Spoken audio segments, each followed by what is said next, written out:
Having struggled to avoid relegation the previous season, perhaps a local derby with Watford was just what Luton, often slow starters, needed to kick off the 93-94 campaign. Paul Telfer opened the scoring, and after Watford, with 2 players sent off, had been reduced to 9 men, Kerry Dixon put the Hatters 2-0 in front.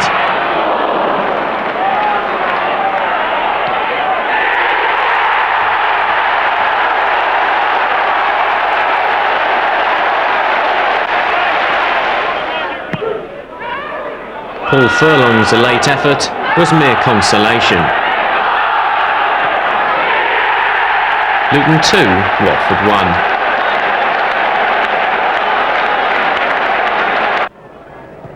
1. Then to Cambridge for the first round of the Coca-Cola Cup.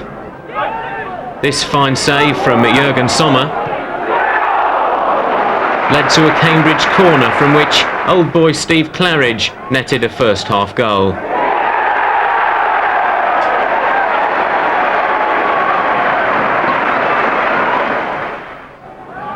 The second division side continued to press, and Sommer was again called into action to keep Cambridge at bay.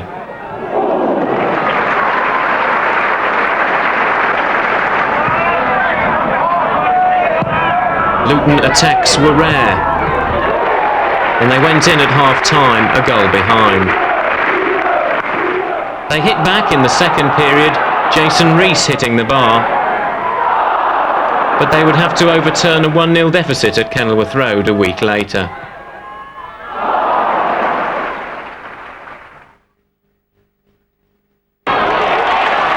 First, though, was a trip to Portsmouth, where after a Lee Chapman header was ruled offside, Luton continued to ride their luck.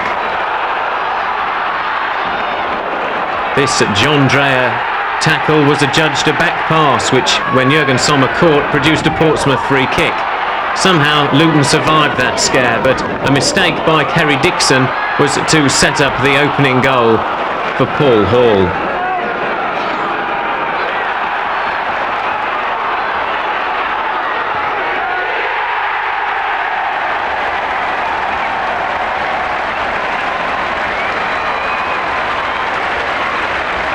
Portsmouth 1, Luton 0. And so Cambridge once again, John Hartson going close.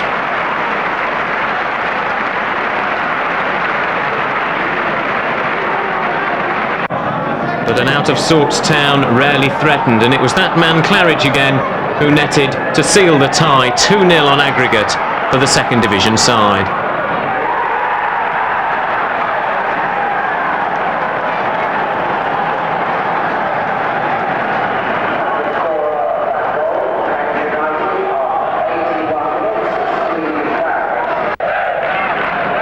Promotion-chasing Nottingham Forest were next, and fell behind to a league debut goal from John Hartson.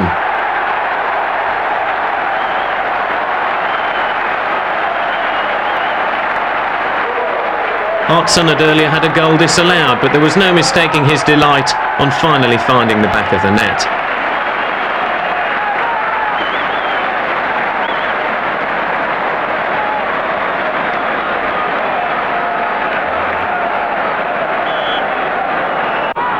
But Luton-born Kingsley Black, £1 million sale 2 seasons before, was to score an equaliser for his new side.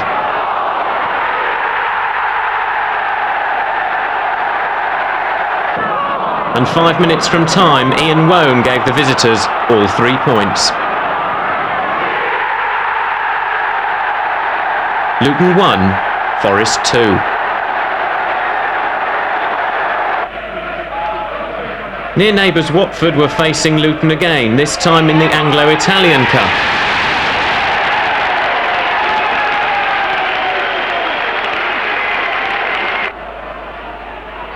David Preece equalised a Hornets opener.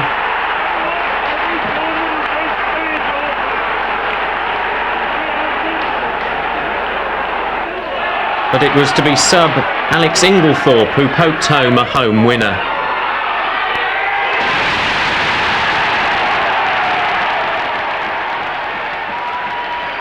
Watford 2, Luton 1. And Luton's interest in the competition was ended by a 1-1 home draw with Southend.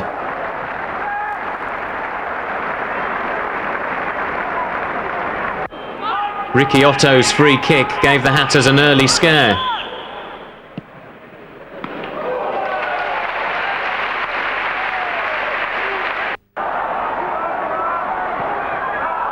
Kerry Dixon tried to find a way through, but it was Southend who opened the scoring.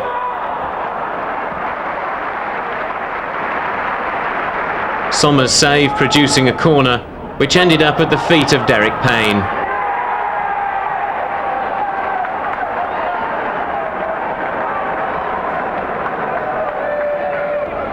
Dixon's late header, fine though it was of little consequence.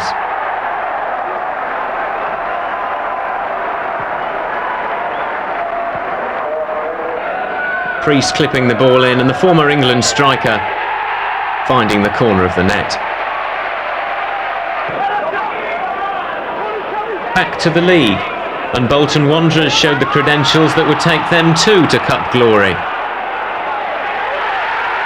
John McGinley opening the scoring with a fine header.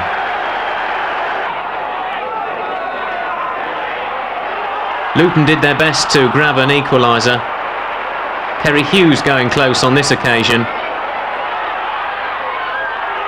And then David Priest firing wide.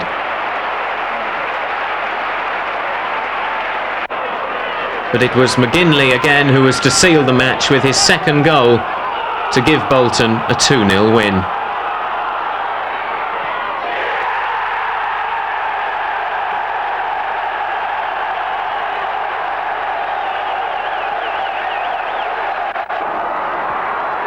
A midweek trip to Tranmere was hardly the ideal tonic, and the only bright spots were an Ian Benjamin goal and the arrival of Alan Harper.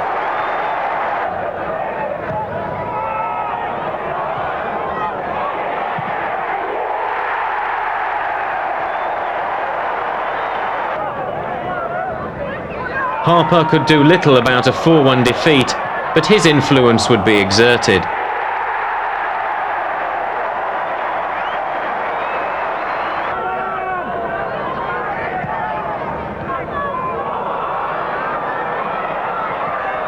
Benjamin's goal gave town fans brief hope of some sort of fight back.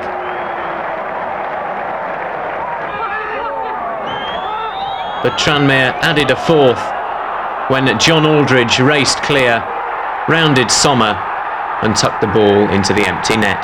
Tranmere 4, Luton 1.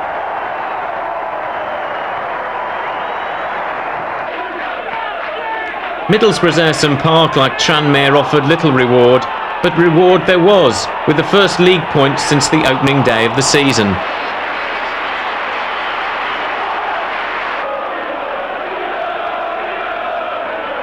Paul Wilkinson's header well saved by an acrobatic Sommer.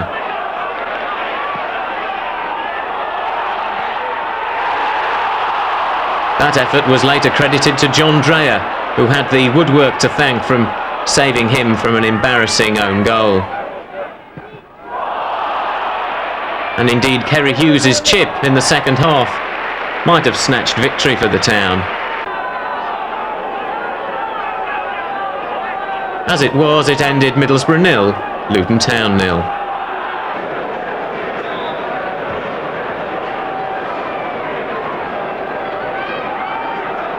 At Birmingham, the town fell behind to Carl Schutt's header. From this corner move, John Hartson almost grabbed an equaliser. But it was Birmingham who had the better chances and really should have sewn things up early in the second half. Sommer again to the rescue. But Paul Telfer was to grab an equaliser.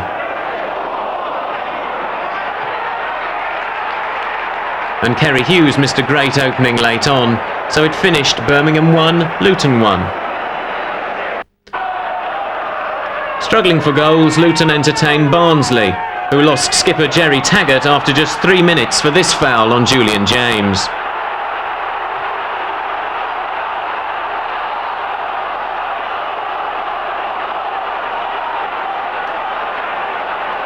The referee waited until both players had received treatment and then showed the Northern Ireland international the red card. The 10 men, though, were routed. Kerry Hughes inspiring Luton to a tremendous victory, first setting up John Hartson.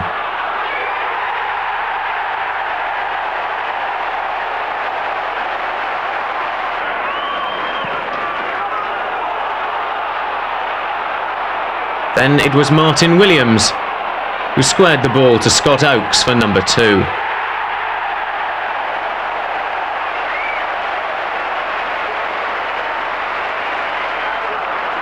Julian James decided it was time the defence had a go in attack and promptly slotted number 3.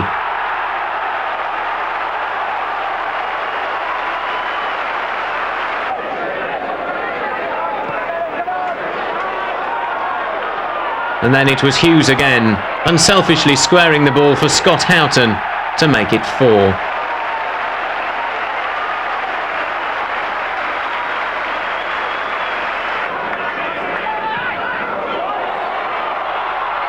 Hartson was close to a second, but in the end settled for Oakes to net number 5.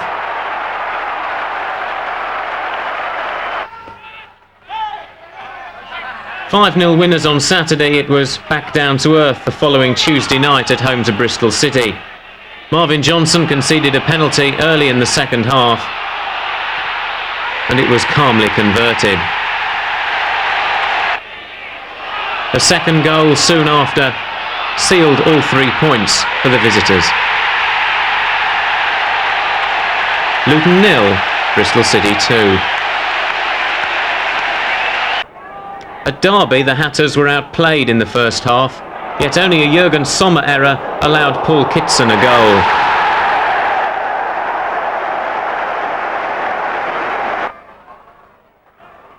In the second half, Tommy Johnson finally made it 2.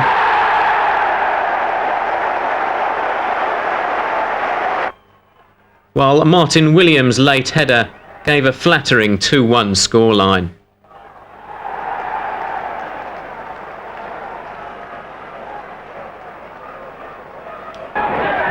Paul Dickoff, on loan from Arsenal, had made his debut at Derby, and his diving header gave the Hatters a 1-0 triumph over Notts County.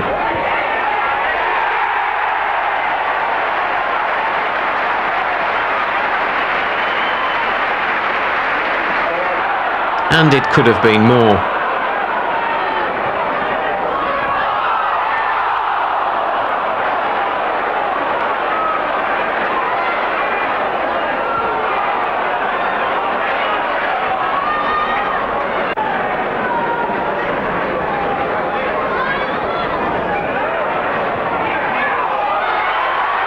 Hartson will feel he should have added to his increasing goal tally, but in the end the town had to settle for a 1-0 win.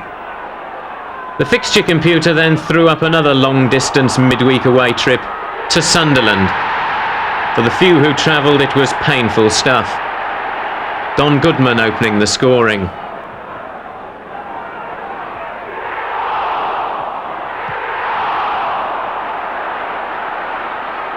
Plenty of ammunition for the Roker-Raw, as this free kick gave Sunderland a 2-0 lead and a comfortable victory.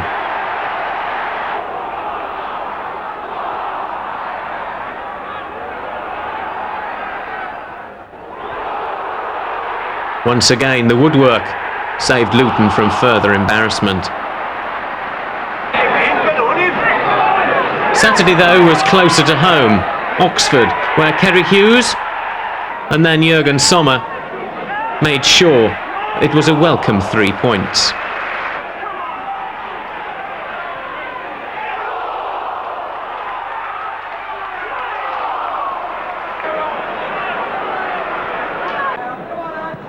Table-topping Leicester were a different proposition and won 2-0 at Kenilworth Road. Hartson went close early on, but when Telfer was adjudged to have handled, Leicester went 1-0 up from the penalty spot.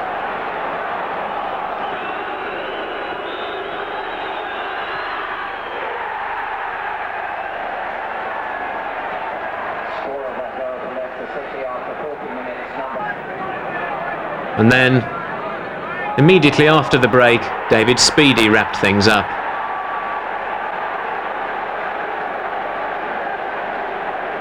Luton 0, Leicester 2. The match at Crystal Palace then produced one of the halves of the season. 5 goals started after 2 minutes by Jeff Onga, with his first touch in his first game. Before an expectant Selhurst Park crowd, Palace hit back and equalised. Before Kerry Hughes' solo effort restored Luton's lead.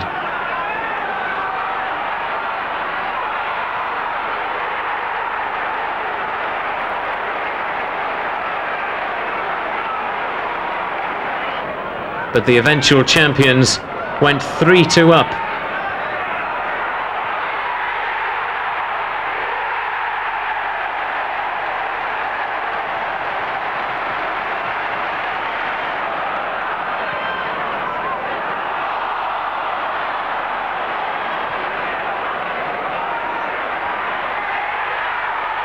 All this before half-time, but there were no more goals in the second period, and it finished Palace 3, Luton 2. Sunday meant live television for the visit of high-flying Charlton.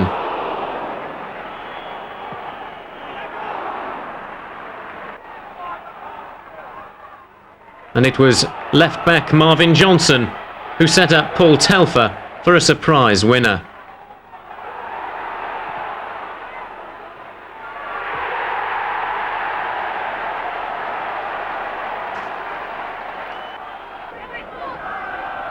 But consistency was not a key word. Luton started badly at Southend and went behind. Only for Kerry Dixon to net a spectacular equaliser.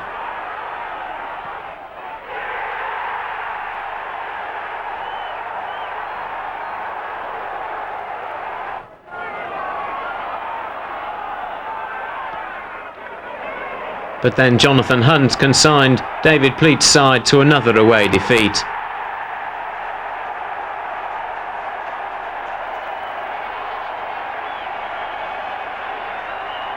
Southend 2, Luton 1. Worse was to follow, or so it seemed, as Luton went 2-0 down inside 20 minutes at home to Stoke. Dave Regis opened the scoring, and then this back header from an unfortunate defender was adjudged to have crossed the line.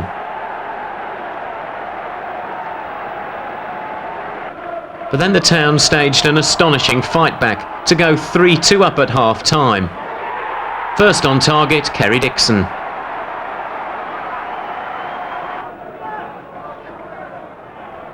Then Alan Harper set up Kerry Hughes, 2-2.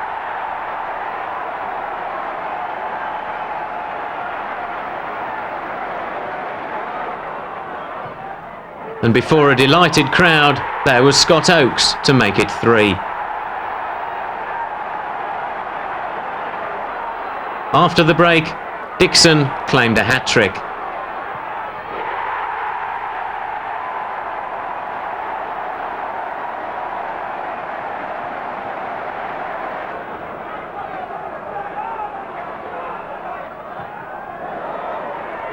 Oakes' cross setting up his third for a 5-2 lead.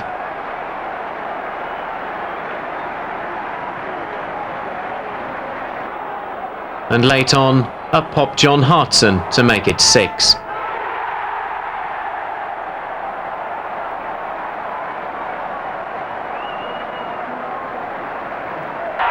Again, though, the upturn didn't last, as Charlton avenged their defeat of a month before with a 1-0 triumph of their own at the Valley.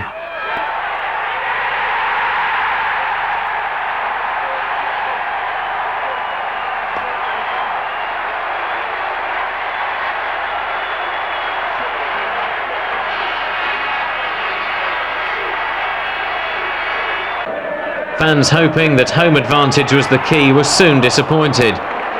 Luton had chances against Tranmere,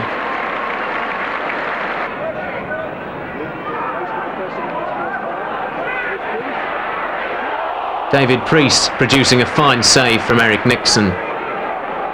But John Aldridge needed only one bite at the cherry.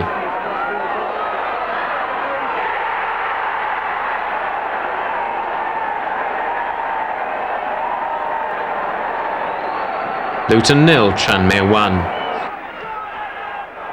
It was hardly Super Sunday when the Hatters went 2-0 down at Watford.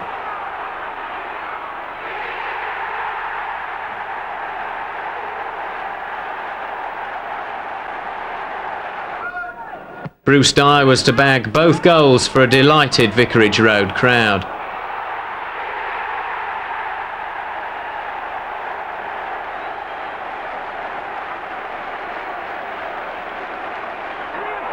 But David Priest was to start Luton's fight back after a strong run from Kerry Dixon.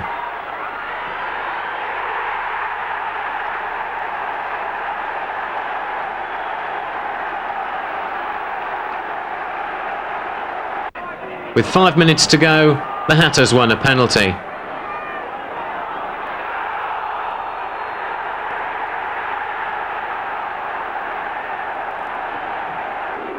Up stepped John Dreyer to secure a point that started a 10-game unbeaten run, the prelude to Wembley and some of the best football of the season.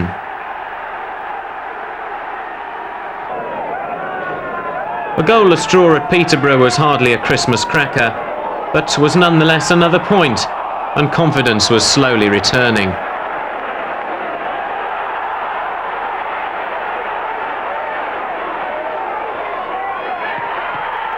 Dixon might have snatched all 3 points late on. Grimsby Town continued the festive fare.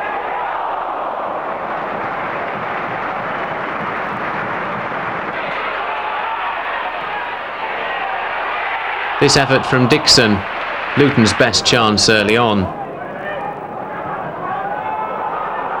But the Mariners went in front early in the second half.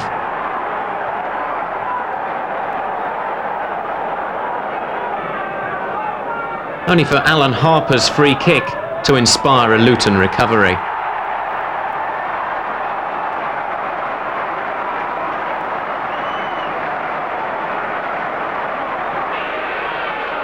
A rare goal from the increasingly influential midfielder, and well worth seeing again. Luton's victory completed with this spectacular long-range effort from Kerry Hughes.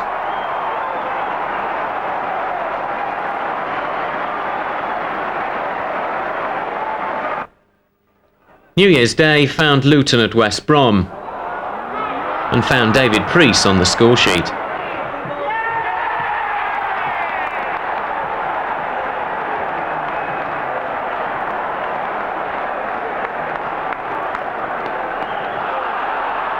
Second half pressure though had to tell, and the Baggies bagged an equaliser.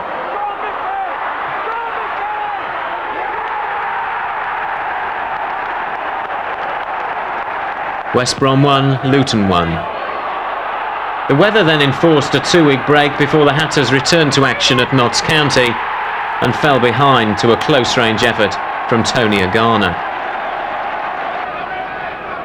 But 2 late goals from Kerry Dixon gave the Hatters a 2-1 win.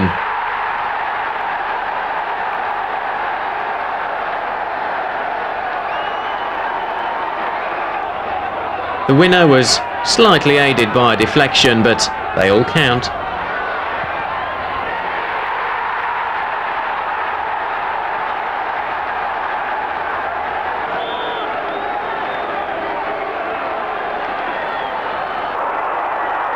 And so to the FA Cup. And at the second attempt, Luton entertained Southend, with the next round prize, a trip to Newcastle, having already been drawn. Paul Telfer provided a worthy winner.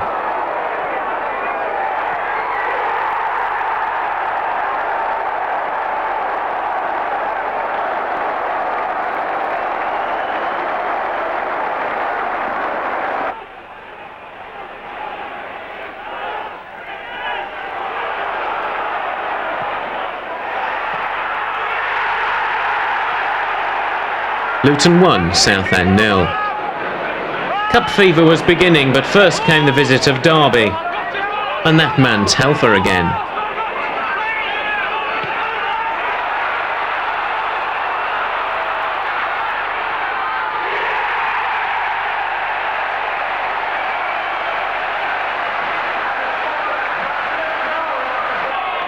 The Rams, though, equalised from this corner.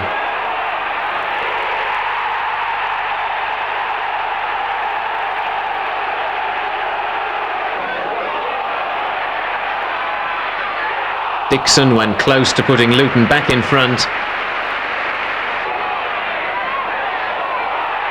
as did Kerry Hughes, but with Hughes then sent off, things looked bleak. Scott Oakes, though, was to provide one of the best goals ever seen at Kenilworth Road. Sit back and enjoy.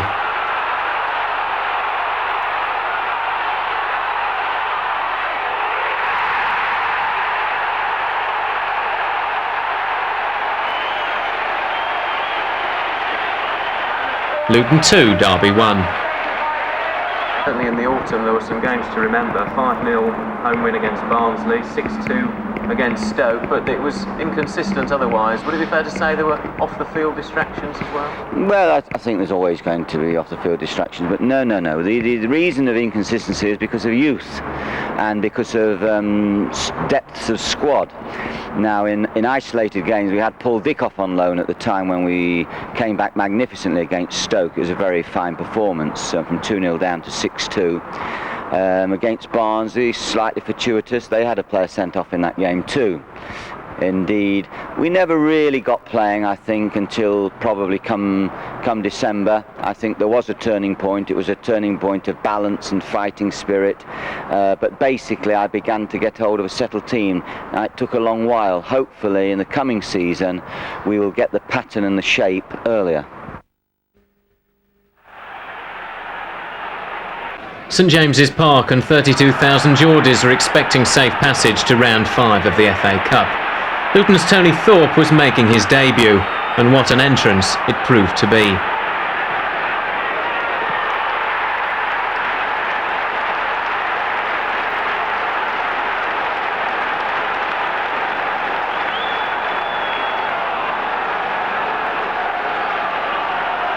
Thorpe's right foot shot gave Mike Hooper no chance, but Newcastle, inspired by Peter Beardsley, continued to press. And a disputed penalty when Harper was adjudged to have fouled the England international gave Beardsley himself the chance to equalise from the penalty spot. Sommer guessed right, but couldn't quite reach it.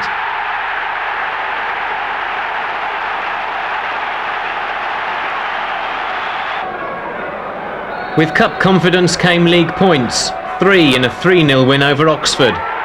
Scott Oakes was again in spectacular form.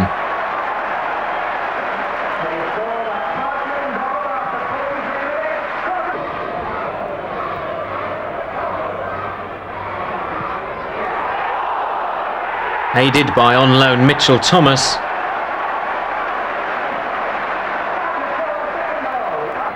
and Tony Thorpe again.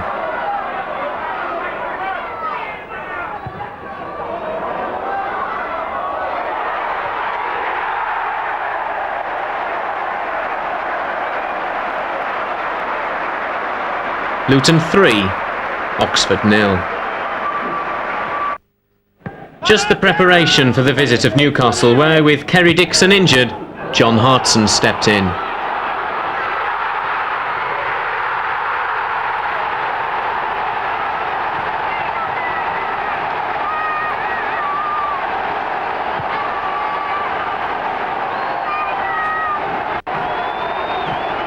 The young Welshman beat Hooper to the ball and then calmly found the empty net.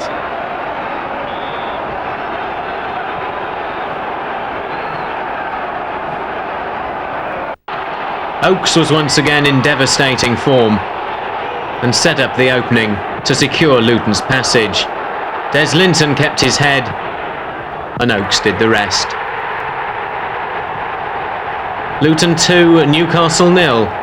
A memorable night at Kenilworth Road.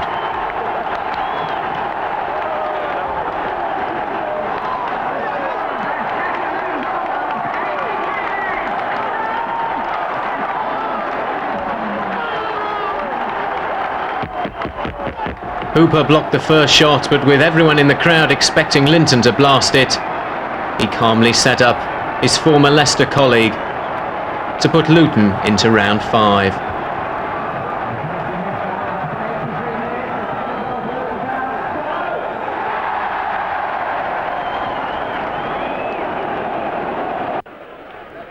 The unbeaten run was ended by Leicester, with the Hatters this time on the wrong end of a spectacular strike from the Foxes' Gary Coatsworth.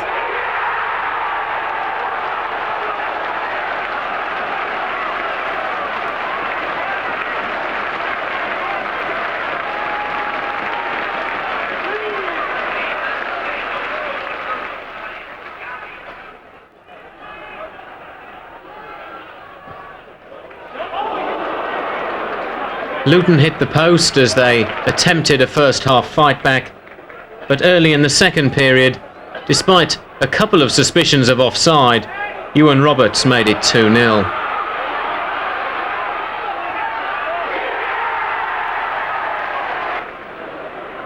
Julian James gave the visitors a fighting chance,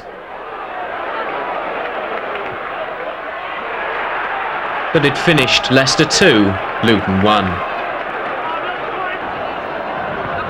The next FA Cup port of call was Cardiff City, and Scott Oakes provided another cup party piece.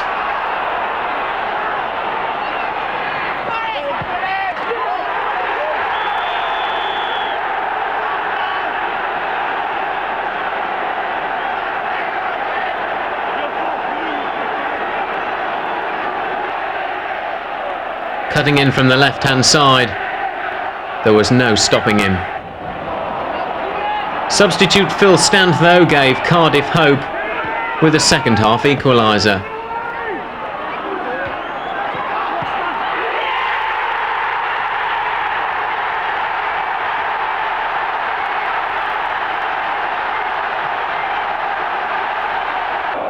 But Luton hit back almost immediately. David Preece allowed to continue, despite Kerry Hughes being in an offside position, and Preece's left foot did the rest.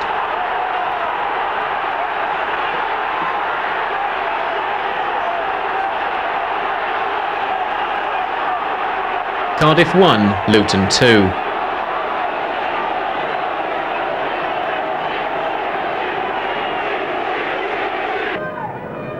The now punishing schedule continued 2 days later at a snowbound Kenilworth Road, where Portsmouth and the underfoot conditions were delightfully overcome. Paul Telfer started the snow spectacular.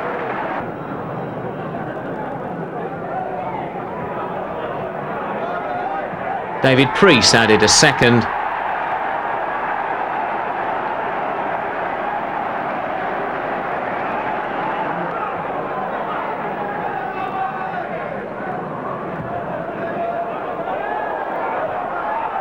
And after Jurgen Sommer had somewhat fortunately survived this little incident, Kerry Hughes made it 3.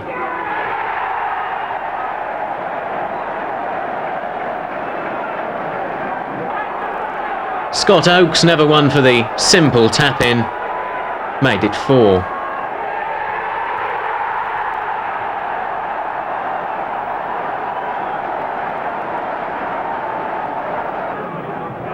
Jim Smith's side pulled one back, but they were well beaten. Luton 4, Portsmouth 1.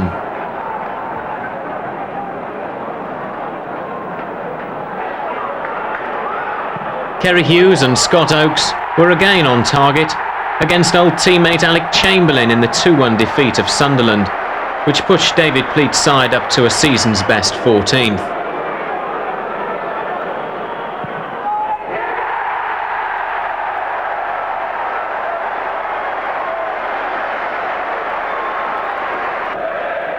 Trevor Peake and Jurgen Sommer will want to forget this mix-up, which put Sunderland back in the game late on.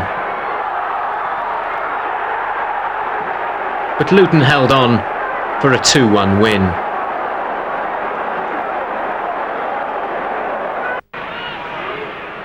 Stuart Pearce's left foot paved the way for Nottingham Forest's opener.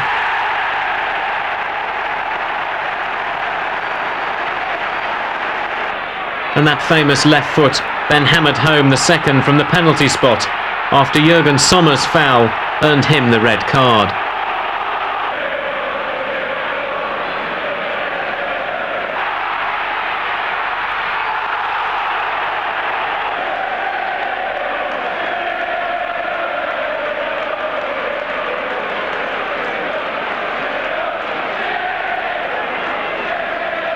On came Andy Pedersen to face Pearce.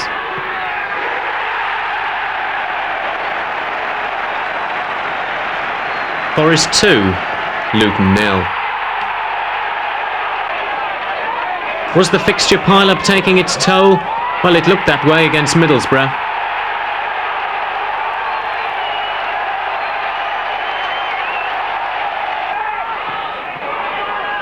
But nonetheless, a John Dreyer penalty was to salvage a point.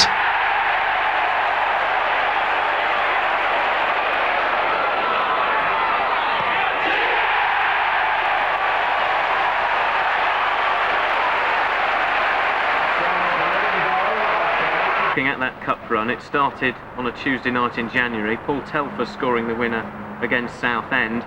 There was a real an incentive to win that game in that the winners were away to Newcastle. Yes, the draw had already been made because of a postponement. Paul Telfer scored an excellent goal. Paul Telfer was another of those who had an important season for us. He played for Scotland again at B level last season.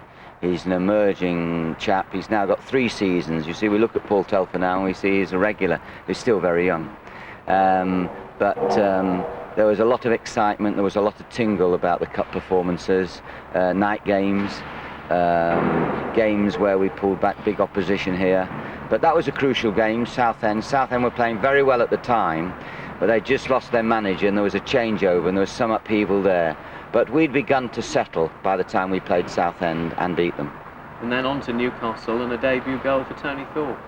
Yeah, we decided to play. Hughes was suspended, I believe, and Tony Thorpe came in, and the reason he came in because we knew that he had the capacity to snatch a goal, and there is real talent in Thorpe's boots, and if he matures and he's strong enough mentally, then I think he could have a very good future in the game. His goal brought you back here to Kenilworth Road and you beat Newcastle 2-0 in perhaps what was the best performance of the season?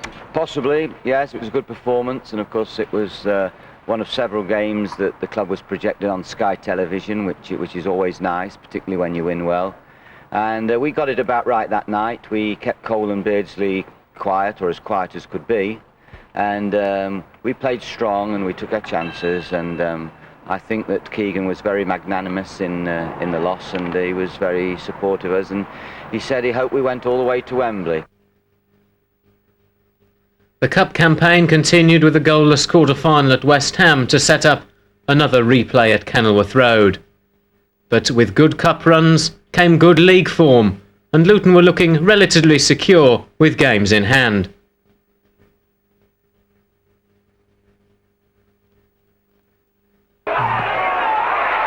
Struggling Birmingham looked easy prey, especially after Paul Telfer's fine individual effort.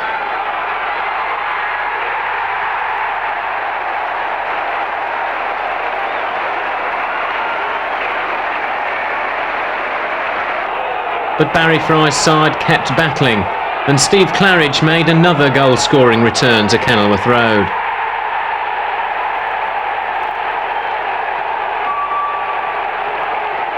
Luton 1, Birmingham 1.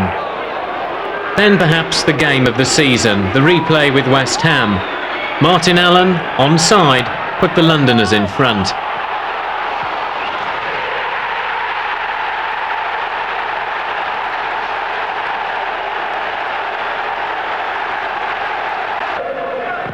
After a neat 1-2 with Kerry Dixon, Scott Oakes, despite West Ham's protest, bagged an equaliser.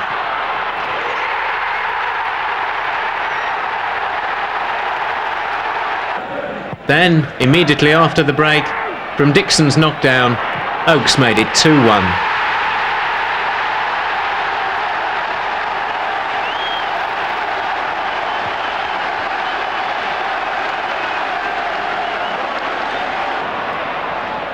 Pushing forward to try and secure the win, The Hatters were caught at the back, and the ball was threaded through for Ian Bishop to make it 2-2.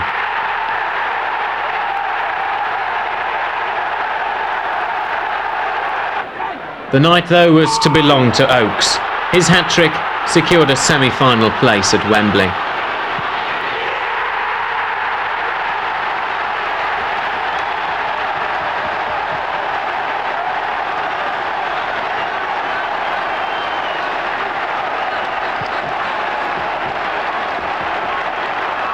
The unfortunate Steve Potts made a rare mistake.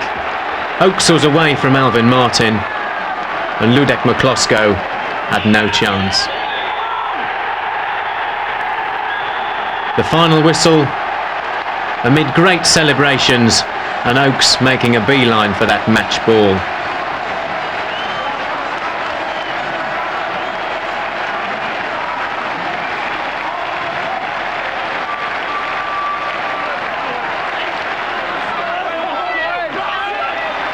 Disappointment for Billy Bonds, but delight for Luton Town and for Scott Oakes. Luton 3, West Ham 2.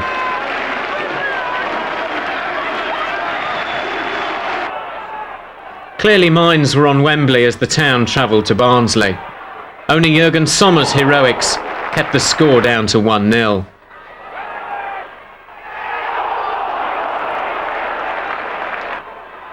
Barnsley must have thought they were never going to score, but finally, after an hour, they did.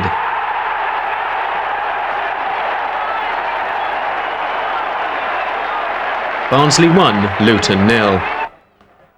After his heroics at Barnsley, the giant American Sommer was at fault for the midweek opener at Millwall.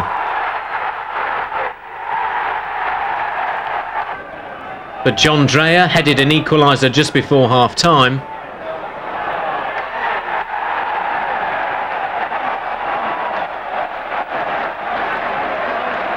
Only for Millwall to go back in front soon after the break.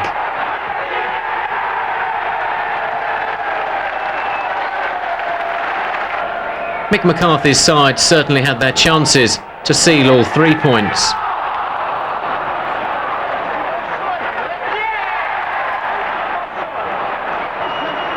Offside saving Luton on this occasion, but then the Hatters were presented with a second equaliser for John Hartson.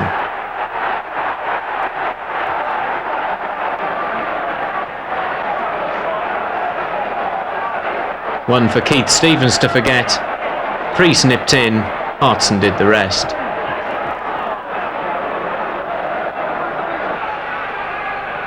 The home match with Peterborough was suddenly a must to win, with the danger of being dragged into the relegation battle.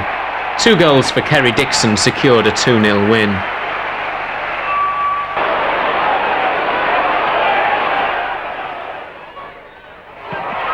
The second, a sweetly struck volley.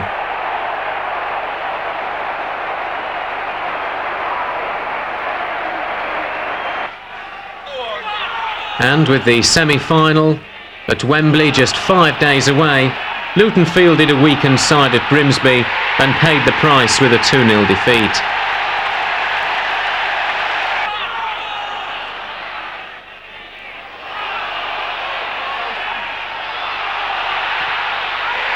After Livingston had gone close, Dave Gilbert, formerly with Northampton, sealed the win. And so to Wembley, the semi-final of the FA Cup against Chelsea.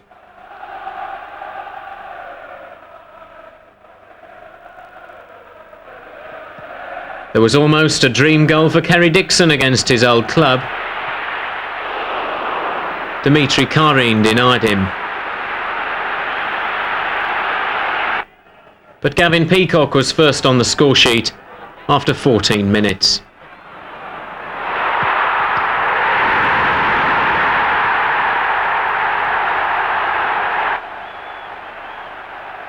Confusion in the town defence, and Peacock made them pay. Luton worked hard but seldom found the openings. Karin rarely tested.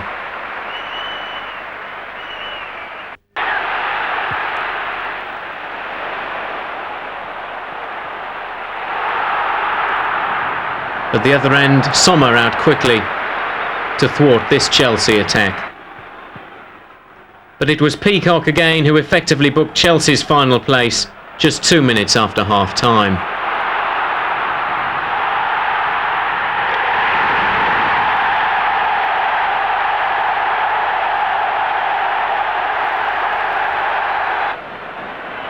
Luton had plenty of possession but couldn't create any real openings, and it was Chelsea who threatened to run away with the game. Sommer again to the rescue, but it stayed Chelsea 2, Luton 0.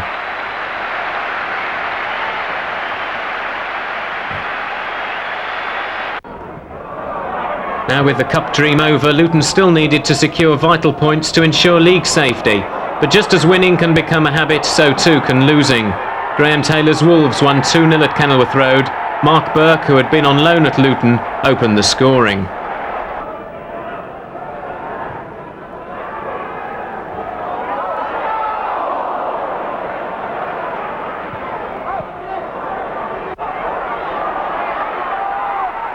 Luton did their best to force an equaliser. David Priest denied. But it was Wolves who secured the points with a goal from Steve Bull.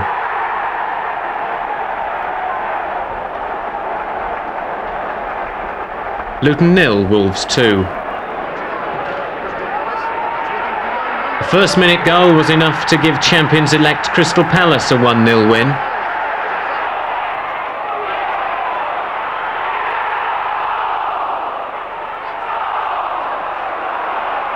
And the cup exploits were beginning to take their toll on Pleat's side.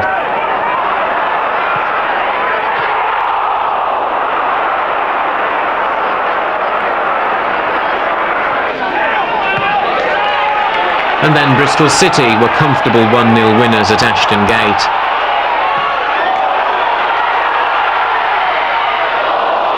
David Green's interception provided the home side with a corner.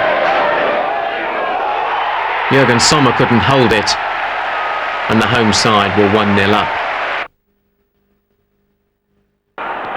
Wolves then beat Luton again, 1-0 at Molineux, although the town deserved a point from a much improved performance. Guy Whittingham scored the only goal of the game.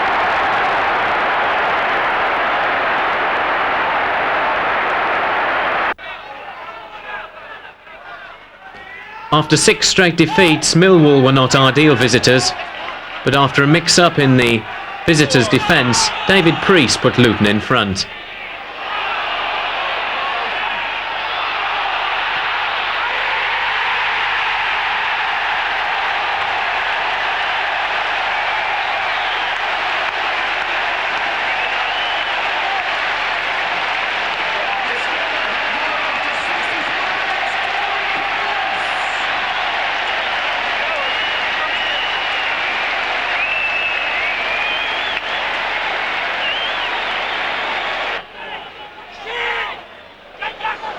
But John Kerr's equaliser for Millwall kept town minds firmly focused on avoiding the drop.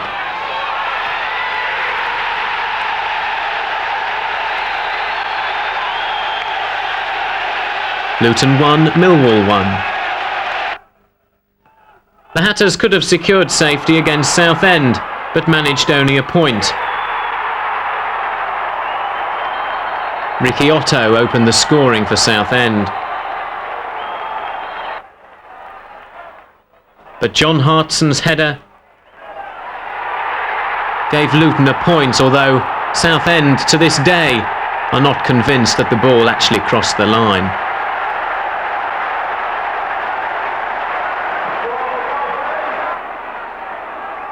West Brom came to Kenilworth Road for the final home match of the season, themselves in deep trouble, and the match reflected the desperation stakes. David Priest opened the scoring, only for Bob Taylor to net a fine solo goal for West Brom.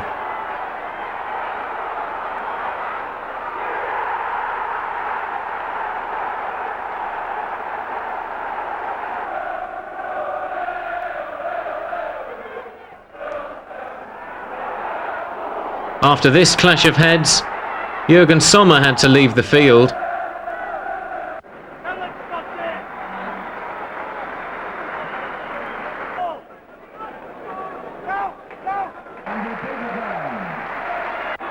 As did opposite number Stuart Naylor after this clash with John Hartson.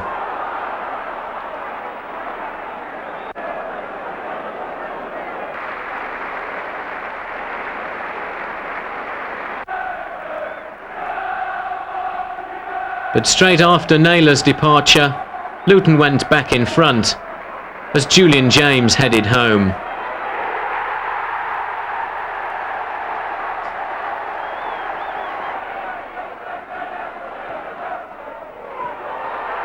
And John Hartson looked to have sealed it at 3-1.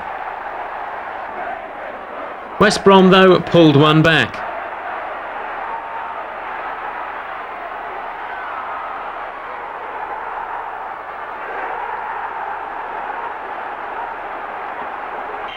And Luton were left to hold on despite 9 minutes of injury time, during which Mitchell Thomas and Gary Strodder were ordered off for fighting.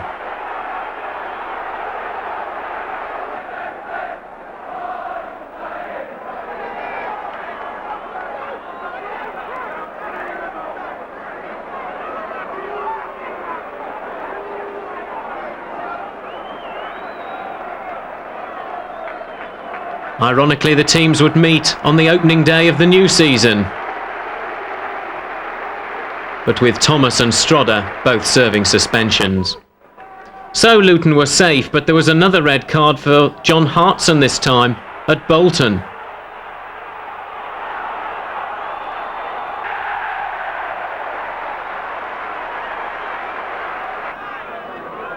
Kerry Hughes gave Luton the lead just before half-time.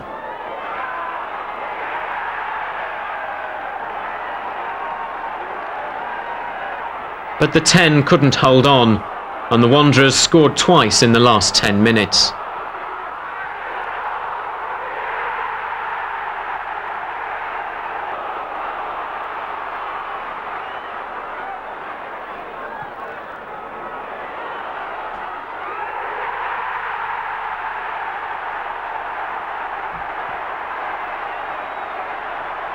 Bolton 2, Luton 1.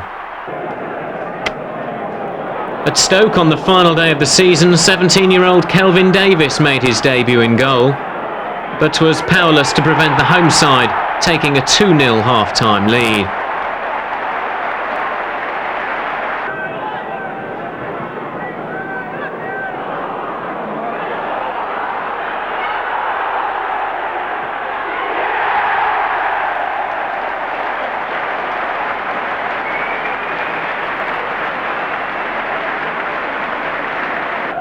But a minute after the break, Scott Oakes cracked in yet another spectacular effort.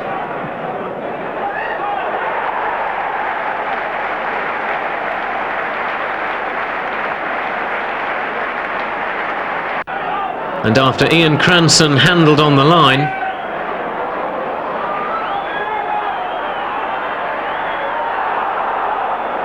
Paul Telfer was eventually able to net a penalty as the town finished with a 2-2 draw.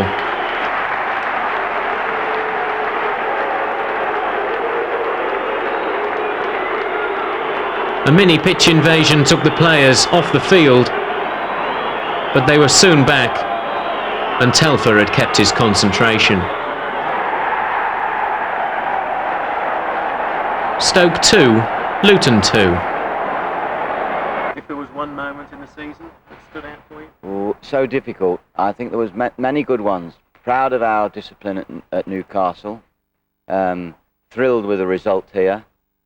Very relieved the night we beat West Brom. Big night, because it's so important that if you're working hard with younger players, that they don't go into a level which they don't deserve. But they've got to go on now. They've got to take it on. There's lots of things we can improve. It's not going to be an easy summer, the summer of '94, because we have one or two contractual areas that need to be sorted out in order to keep the right balance of experience and youth. But all in all, I'm certain that the situation is much better now than it was previously, when the financial handicaps were absolutely strangling. They'll never be easy. That we'll always be fighting, I think, against the tide. I don't see that turning dramatically unless we get full houses here and we try and drop the salaries down even more. We can't do that. We have suffered for the 10 seasons or so in the major league in the country, because everything gets geared to that. And to get out of that situation means that from time to time, when players' contracts expire, like Alex Chamberlain's, John Dreher's, and there may be in the future others, we have no option but to allow them to go and say thank you very much. But I think we've got a far greater control over everything that is happening now than was happening because of the circumstances.